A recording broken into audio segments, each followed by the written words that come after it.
Hey everyone, is can you see me? Because I don't see, I just see myself.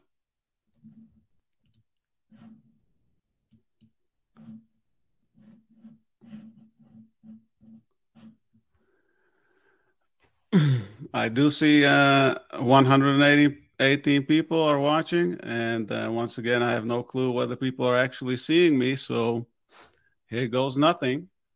Welcome to this session. I'm going to talk to you about how to grow a following on Medium, and feel free to ask questions as I'm talking. I'll be reading them, and if I can respond, I'll do it immediately. And after I'm finished talking, I'll be addressing the questions.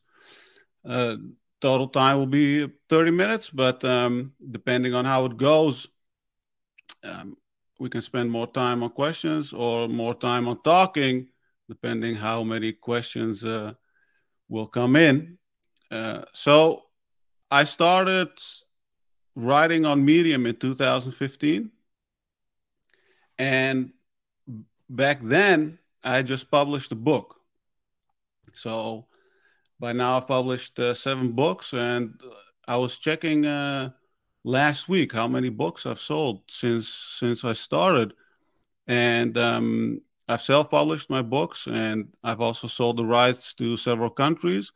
And I was asking with the publishers who published them in, you know, India and Japan and some other places, and I totaled everything, and it was like more than 250,000. So I was quite surprised to hear that number because when I started, I just wrote a book and I had no expectations. I had no audience, no one knew me. I didn't have a publisher. It was just me and my laptop, right? And I wrote my first book, Win Your Inner Battles, and then I thought to myself, I need to find readers, right? So I started Googling. People say, yeah, you need a blog, you need to be on social media. And then I heard about something called Medium. And back then it was quite different than what it is today. It was not a membership site, it was free, and there was no real, um, I think, no real revenue model. Uh, I think there were some ads or some advertorials or something like that, but it was really focused on growing the platform, and I started publishing articles. So when folks at Medium asked me to do this session around growing an audience, I sat down and started thinking about some principles. What are some of the principles that I have applied back then that I still apply today? Because platforms change, rules change, um,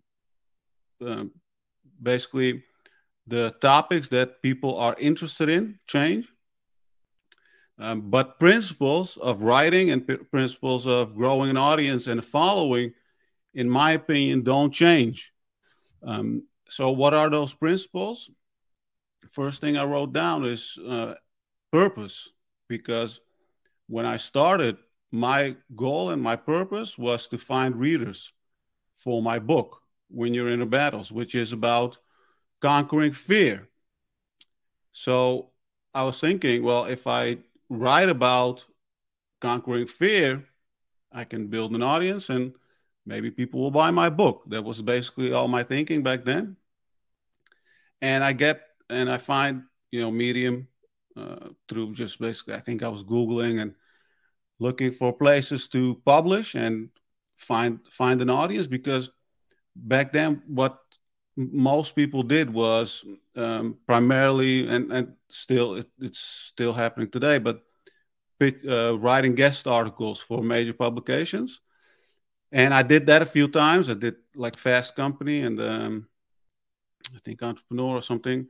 But I noticed how time consuming it was, and it's not really in my nature to sit and wait and pitch and wait, pitch and wait, and oh, can you change this and can you do that?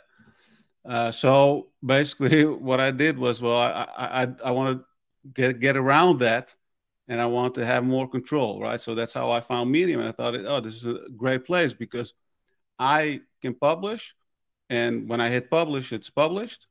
And there were also, by the way, publications back then, but it was also very, it was, like I worked with a few publications and I built a relationship with them, and they would just like publish my articles without much editing or whatever. So that was very, we had a great relationship.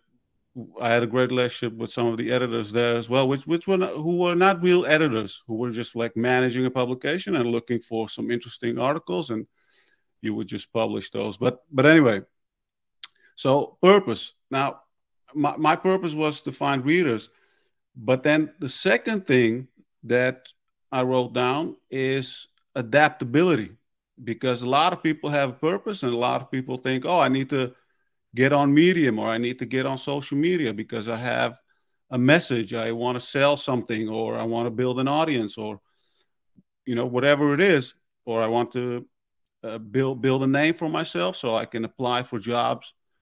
It could be anything, but they get too rigid, right? So what I could have done, and what a lot of people do, is they say, oh, my niche is X, and I'm only going to write about X. Now, for me, it was my book was like How to Conquer Fear. So I wrote about that, but I was looking at Medium, and I was also seeing, what other articles were popular.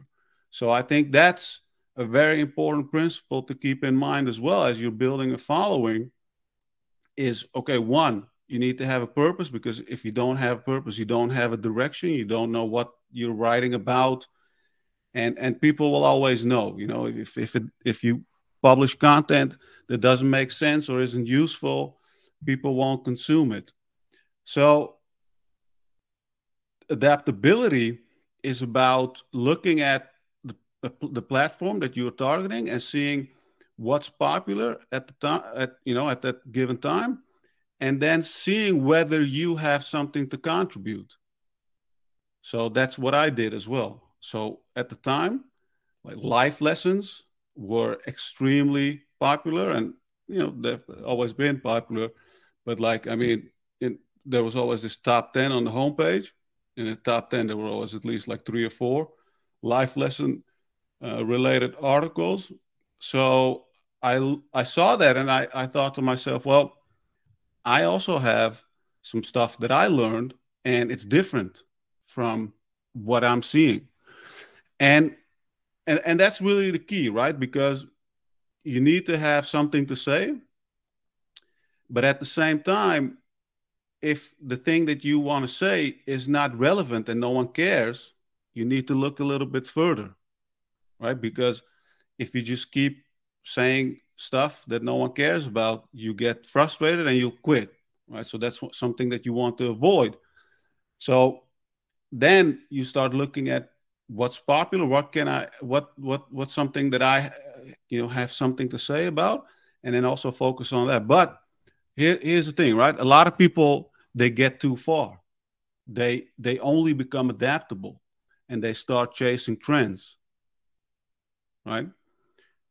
And this is a pitfall, because if you only chase trends, and if you only look at what's popular and try to write about those topics, even the topics that you don't care about, you will also quit.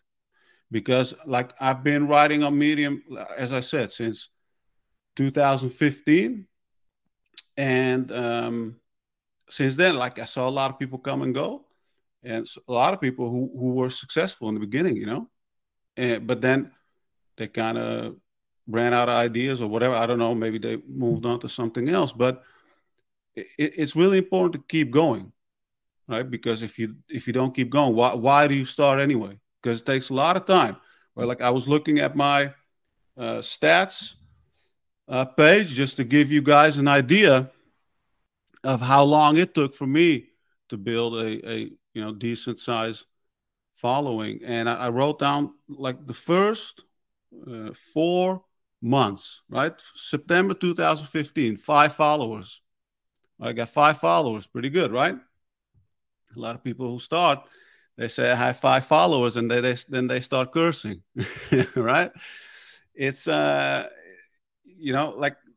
when you start from nothing, it's normal, right? You can't expect that everyone will flock to you, right? Something needs to happen, and I'll get to that in a bit. But October, 32 new followers, so we're going up. There's some progression, right? We go from 5 to 32. It's pretty good. And then in November, 82 followers, also pretty good, but not real exponential growth or anything like that. But in December, 268. So I remember in December 2015, I had this article. I don't know, I think about running or something, also popular at the time, as always, but particularly then. And I was also running, so I wrote about it and did quite well. So I had a little bit more followers.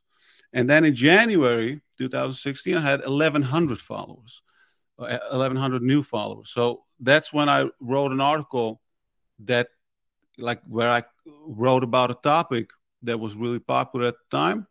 And I don't know exactly which article was, because I had to scroll that. Like, I've published like 500 articles or something on Medium, so it took a while. But in February 2016, I had something like 3,000 new followers. And that was the turning point, because at the time, that was when my life lessons article went viral. And it's called 25 Lessons About Life. I wish I knew 10 years ago. And I think I don't know exactly how many views it did, but it did really well. So, like, a lot of people started to follow me. But those first 3-4 months, nothing really happened at all. Like, nothing. But I was writing and publishing 2 articles a week. Now, if you're in the moment now, like if I'm talking about it in hindsight, it's like, oh yeah, it's just like 3-4 months. But remember, I didn't share this, so I remember. But the thing is, when I started, I didn't have any income online, right? So we have family business, so I was working there as well. And right before that, I had quit my job that I was working in at an IT firm in London. So I, moved out, came back to the Netherlands, where I grew up and where I still live. But I had no additional income or whatever, and I was like making just a little bit from the family company. But when you're in the moment, whether it's 1 month, 2 months, 3 months, 4 months, and you're not seeing real progression, it can get really frustrating, because you're thinking to yourself, okay, what's the point? Right? Like, I'm publishing, and I see a lot. I like now on Medium, I see a lot of people who say you need to publish every single day or something like that. I've never done that in my entire life, but imagine doing that and not much happening. Then, like, if it was me, I would also think about quitting. And in fact, I also did think a lot about quitting in actually the first 3 years, and I'll get to that a little bit later on. But that it's normal to think about quitting, right, when you're building a following. So, purpose, adaptability, try to find some topics that are relevant, that you have something to say about. Because if you find something that is popular and you just rehash the same stuff, no one cares, right? It needs to be different. You need to have a new angle.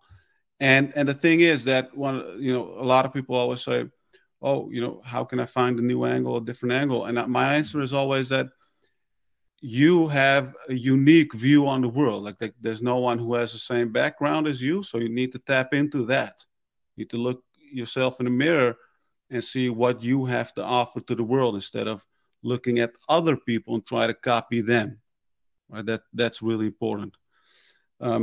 So that also brings me to the third word that I wrote down when I was thinking about this talk, which is, I wrote down genuine, or just like being genuine, being real, being authentic. It really has that's what I was talking about, right? Because if you write about things just so you can build the following, just so you think, oh, it's popular, let me write about this, maybe people will share this or whatever, and you're not genuine and you're not authentic, then you run into the other risk of burning out, right? And like when you start, when I would start something, I always, so this is something that I learned from Stephen Covey's book, The 7 Habits of Successful People. Always start with the end in mind. What is your end, not necessarily end goal, like what's the goal that you want to reach, like, oh, I want to make $1 million or whatever, right? Great, nice goal. But what's the end situation? What's the end process that you want to achieve? Like what how would your life look like? What do you have in your mind, right? So I can share with you how I looked at it. So when I started, like, I wrote my book, and I thought to myself, wow, I really like writing, because before that I was like, I had a business and, doing different things. I had a job. So I wasn't really sure about what's something that I want to do for the rest of my life. But when I started writing, I was really jacked up, and I felt like, wow, I love this. I just like the process of writing the book. So I think to myself, like my end purpose, or my end, like when I start with the end in mind, is that I am an independent writer who makes a living like independently, right? So I need to have obviously also my own audience, which is my newsletter, but I also need to make sure that I tap into other platforms just so people are aware of my stuff, so I can keep writing books. And later on, I started doing courses as well, which I still do.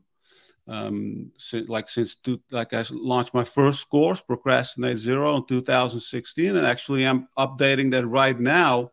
This is why I'm in my studio here recording, also for my new course, which I'll be relaunching like next month or something. But I launched that in 2016, and then since then I launched like 7 other courses, and like 3,500 people have signed up. But together, all of those things, that was my end, right? That's what I was looking at. I was thinking that's the thing that I was visualizing. Me just operating my own digital business or writing business, writing career. So I looked at myself just, for the rest of my life doing this thing. So this is where the principle of being genuine comes in, is that, like, are you for real? Are you really the stuff that you create, the stuff that you write about?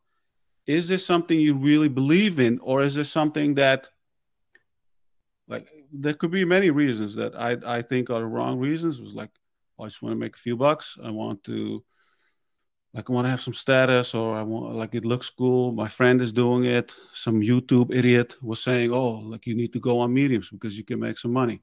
Like, those are not valid reasons, right?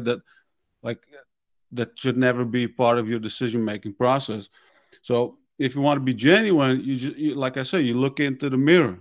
Like, is this something that I really want to do? And also always just checking yourself, like, am I being honest, right? Because honestly, like, if I was not, I could not do this stuff for 8 years. Like, I still publish like pretty much 2 articles a week. Like, I publish one on my website, and I always publish a Medium exclusive article that I only share on Medium every single Friday. And so 2 articles a week, and I've been doing that since I started. And there were some periods where I published like 1 article, but I never quit because I love this. Like, I love writing, and I want to keep doing this. And that brings me to my fourth word that I wrote down, which is curiosity. Because, like, all these years, I've written about the things that I was curious about. And, well, I should, not always, right? Because, like, remember the second one, being adaptable. So I wrote about the stuff that was popular, but the way that you want to look at it is like some kind of a slider, right? Let's say like the slider, if you put it on 100, it means that 100% of your content is about the stuff that you are curious about, or that's your niche, or what your book is about, or your ideal book, or your your expertise, right? And then like when you put the slider to, like, let's say in the beginning, what I usually recommend is put the slider to 50, 50, do 50-50. Try it. If you publish 2 articles a week, make one about the thing that you love, the thing that you care about, the thing that what got you started, and then the other one about the thing that's popular and you have something to say about, right? But as I moved on and I started to build the audience and more people found my work, I moved up the slider where it's like started to move up, up, up, up. And now it's basically like 95%, I would say, because I still have that principle in mind, because I never think to myself, oh, like I'm only going to write about the things that I care about or my existing audience cares about. No, I also want to see what's happening. Like are there some topics that are in the zeitgeist currently, and I have something to say about. So like I always try to keep my eye on those popular topics as well. But over the years, if you go through the articles that I've written, you'll see a clear progression from I started out with my book about conquering fear, and then I started like doing some of the very general self-help, personal development articles, like life lessons, things you learned, and then we'll start to narrow down on productivity and procrastination, of overcoming procrastination. That's basically what a lot of people know me for from that time, because basically from 2015 until I would say 2020, like that I wrote about those topics a lot. But then as slowly as I started to also generate more income through not only Medium, later on, with the membership, which is still existing today, but through my books, through my courses, through coaching, consulting, etc., started to earn more. And then, like, I've always been an investor. I always was a bad one. I bought my first stocks when I was like 20, and I lost like 60-70% of my money within a year or so. So, but I was always interested in investing. I always read about it, studied it, and specialized it when I was in business school. So that's always been an interest of mine. But as I started to earn more and I started to invest more, I started to put everything together. And then as I started learning more about successful investing in the stock market, or whether in real estate, I start to write about my experiences. And that's how I always start, right? So so this is another tip, right? If you're like starting out, or if you're thinking about switching your topics, you want to write about something else that's maybe popular, write a few test articles and see how people respond. And normally I put out an article and I don't necessarily ask, oh, what do you think? Just give me your feedback, because I generally don't think it's a good idea to always ask people what they think, because you always get conflicting feedback. The most important feedback is the one from your reader. But when I wrote about a new topic, and I still do this, I would very directly ask, oh, I'm thinking about creating a course or writing a book about this topic. Please share your thoughts. What do you think about this? Is this relevant? Ask the reader. And it doesn't matter whether you have 10 readers or 10,000. Like, if you switch and you start writing about something else, that's something that I've always done, and it has helped me to decide what type of course or book I should create. And this is why I believe that in these 8 years, I've never had a period where I thought, oh, no one cares, right? Because I've always remained relevant to my audience, because I never write about the same thing every single week or whatever, right? Like I keep learning. I am like this, what I wrote down, curiosity.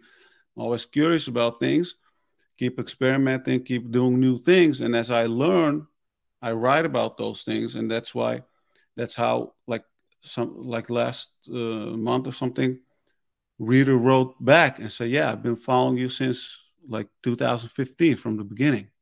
And that was amazing, right? Because that's only possible if you just grow together, right?